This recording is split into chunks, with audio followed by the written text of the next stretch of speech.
गांव के एक सादा से मगर सुकून भरे घर में ज़ैनब और नईम अपने बच्चों के साथ रह रहे थे। जिंदगी सादगी से चल रही थी। ज़ैनब नमाज और घर के कामों में लगी रहती, नईम इंसाफ और समझदारी से घर को संभालता, जबकि छोटा अहमद अपनी मासूम दुनिया में खुश रहता। दोनों बहनों में फ़र्क साफ नजर आता था। आयशा, जो रंगत में गोरी और चेहरे से खूबसूरत थी, अपनी खूबसूरती पर फख्र करती और खुद को सबसे बेहतर समझती। वहीं सारा, जो रंगत में काली थी लेकिन दिल से बहुत साफ और सब्र वाली थी, चुपचाप घर के काम करती और सबके लिए दुआ करती रहती। आयशा अक्सर अपनी खूबसूरती को अपनी ताकत समझती। वो आईने वक्त गुजरा और आयशा के लिए अच्छा रिश्ता आ गया।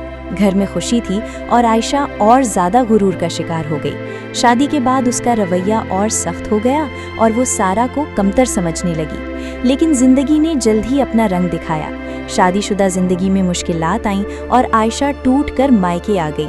उस वक्त जहाँ सब परेशान थे, वहीं सारा बिना कोई शिकवा किए आयशा की खामोशी से खिदमत करने लगी। उसका सब्र, मोहब्बत और खुलूस धीरे धीरे आयशा के दिल को पिघलाने लगा। सारा के रवैये ने आयशा को अपनी गलतियों का एहसास दिलाया। उसे समझ आया कि जिस बहन को वो कम समझती रही, वही असल में सबसे ज़्यादा ताकतवर थी। नईम ने उस लम्हे सबको याद दिलाया कि असल खूबसूरती किरदार में होती है, और ज़ैनब ने सारा को सीने से लगाकर उस पर फ़ख्र महसूस किया। कुछ अरसे बाद सारा के लिए भी अच्छा रिश्ता आ गया और उसका निकाह सादगी और इज्जत के साथ अदा हुआ। इस दफ़ा घर का माहौल बिल्कुल मुख्तलिफ था, मोहब्बत, इज्जत और समझदारी से भरा हुआ।